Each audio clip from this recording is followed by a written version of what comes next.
آیت الکرسی جو ہے یہ قرآن پاک کی سب سے عظیم آیت ہے.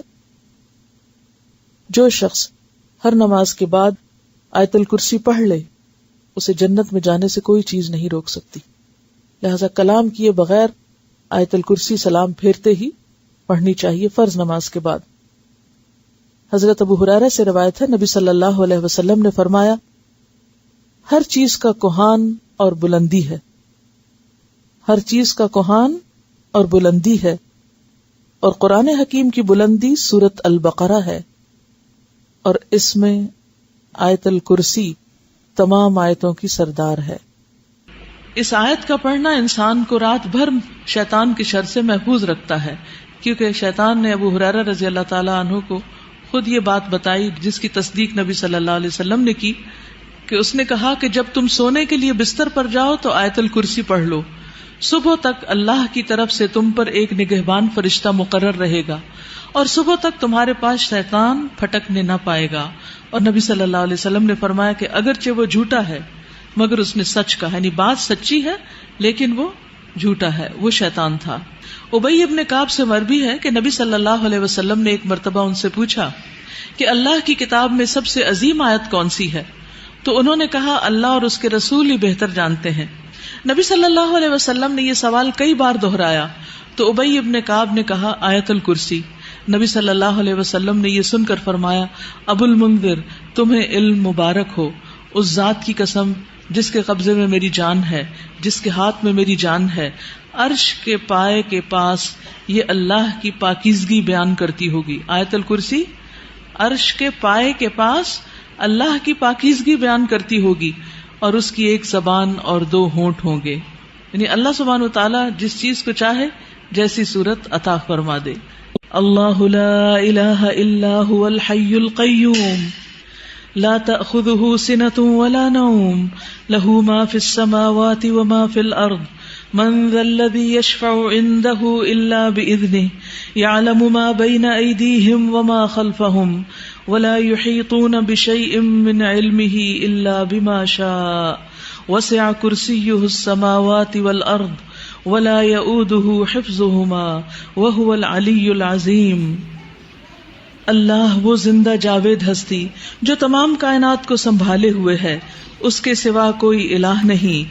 وہ زندہ ہے، قائم رکھنے والا ہے. لا تأخذہ سنۃ ولا نوم، نہ وہ سوتا ہے نہ اسے اونگ لگتی ہے. زمین اور آسمان میں جو کچھ ہے اسی کا ہے. کون ہے جو اس کی جناب میں اس کی اجازت کے بغیر سفارش کر سکے؟ جو کچھ بندوں کے سامنے ہے اسے بھی وہ جانتا ہے اور جو کچھ ان سے اوجھل ہے اس سے بھی وہ واقف ہے. اور اس کی معلومات میں سے کوئی چیز ان کی گرفت ادراک میں نہیں آ سکتی الا یہ کہ کسی چیز کا علم وہ خود ہی ان کو دینا چاہے. اس کی کرسی آسمان و زمین پر چھائی ہوئی ہے. یہاں بعض لوگوں نے کرسی کا ترجمہ حکومت کیا ہے جو کہ غلط ترجمہ ہے. کرسی ابن عباس کی روایت کے مطابق اللہ سبحانہ وتعالی کے قدم رکھنے کی جگہ ہے، فٹ سٹول ہے. وسع کرسیہ السماوات والارض، اس کی کرسی آسمان و زمین پر چھائی ہوئی ہے، اور ساتوں آسمان اور زمینیں کرسی کے مقابلے میں بس یہ اتنے ہیں جیسے ایک وسیع میدان میں ایک چھوٹا سا رنگ ہو، ایک چھلا ہو. یعنی سارے آسمان اور زمینیں جن کی وسعتوں کا ہم اندازہ نہیں لگا سکتے، وہ اللہ سبحانہ وتعالیٰ کی کرسی کے مقابلے میں کتنے ہیں؟ جیسے ایک بڑے میدان میں، بہت بڑے صحرا میں ایک چھوٹا سا رنگ پڑا ہوا ہو جو دور سے نظر بھی نہ آئے. تو اس سے اندازہ ہوتا ہے اللہ سبحانہ وتعالیٰ کی عظمت کا. وَلَا يَؤُودُهُ حِفْظُهُمَا، اور ان کی نگہبانی اس کو تھکاتی نہیں. وَهُوَ الْعَلِيُّ الْعَظِيمُ، اور وہ بلند ہے، بہت بڑا ہے. اس آیت کے اندر اللہ سبحانہ وتعالیٰ کے 5 نام اور 26 صفات کا ذکر کیا گیا ہے. تو اس آیت کے اندر سب سے پہلا نام ہے اللہ. اللہ کا یہ نام بہت بابرکت ہے، بہت پاورفل ہے. قرآن مجید میں آتا ہے تبارک اسم ربک ذو الجلال والاکرام، بہت بابرکت ہے تیرے رب کا نام جو جلال اور اکرام والا ہے. حقیقت یہ ہے کہ انسان کو ہر موقع پر اللہ کو یاد کرنا چاہیے اور اس نام کے ساتھ پکارنا چاہیے. رسول اللہ صلی اللہ علیہ وسلم نے فرمایا جب تم رات کو کتے کے بھونکنے یا گدھے کے ہینگنے کی آواز سنو تو اللہ کی پناہ طلب کیا کرو، کیونکہ جو کچھ وہ دیکھتے ہیں تم نہیں دیکھتے، اور جب پاؤں سکون کر جائے تو باہر کم نکلا کرو، کیونکہ اللہ تعالیٰ رات کے وقت اپنی مخلوقات کو جیسے چاہتا ہے منتشر کرتا ہے.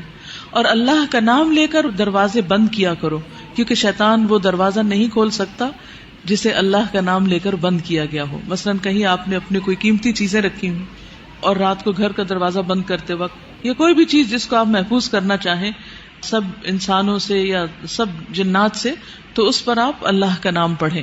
اور فرمایا بسم اللہ پڑھ کر مشکیزوں کا منہ بند کر دیا کرو، یعنی اپنے برتن ڈھانک دیا کرو، مٹکے ڈھانک دیا کرو، برتنوں کو اوندھا کر دیا کرو. اور اسی طرح جنوں کی آنکھوں اور انسانوں کی شرمگاہوں کا پردہ یہ ہے کہ جب بھی کوئی کپڑے اتارے تو بسم اللہ پڑھ لے. یعنی کپڑے اتارنے سے پہلے اگر آپ بسم اللہ پڑھ لیں گے تو آپ ایک طرح سے محفوظ ہو جائیں گے، شیطان آپ کو دیکھ نہیں سکے گا. لیکن جو شخص اللہ کا نام نہیں لیتا وہ حقیقت میں شیطان کا ساتھی ہے. ابن عباس کہتے ہیں رسول اللہ صلی اللہ علیہ وسلم نے فرمایا کہ ابلیس نے کہا اے میرے رب تو نے اپنی ساری مخلوق کا رزق واضح کر دیا ہے تو میرا رزق کہاں ہے؟ فرمایا ہر وہ چیز جس پر میرا نام نہ لیا جائے وہ تیرا رزق ہے. تو کچھ بھی اگر ہم کھاتے ہیں جس پر ہم اللہ کا نام نہیں لیتے، اس وقت اللہ کو یاد نہیں کرتے، تو وہ ایک طرح سے ہمیں نہیں ابلیس کو فائدہ دیتا ہے. پھر اس کے بعد لا الہ الا ہو، الہ کا ذکر کیا گیا، اور لا الہ الا ہو جو ہے لا الہ الا اللہ افضل ترین ذکر ہے.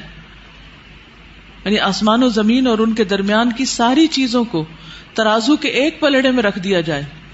آپ کی یہ بلڈنگز، پورا شہر، پورے پہاڑ، جو یہ مرگلہ کی پہاڑیاں، یہ ساری، اور دنیا میں جتنے پہاڑی سلسلے ہیں اور جتنے سمندر ہیں اور جو کچھ ہے، اور پھر آسمان پر جو ستارے ہیں، سیارے ہیں، وہ سب کچھ، ان سب کو اٹھا کر اسکیل کے ایک پلڑے میں رکھ دیا جائے، یعنی ترازو کے، اور دوسرے میں لا الہ الا اللہ رکھ دیا جائے، تو کیا ہوگا؟ لا الہ الا اللہ کا پلڑا جھک جائے گا.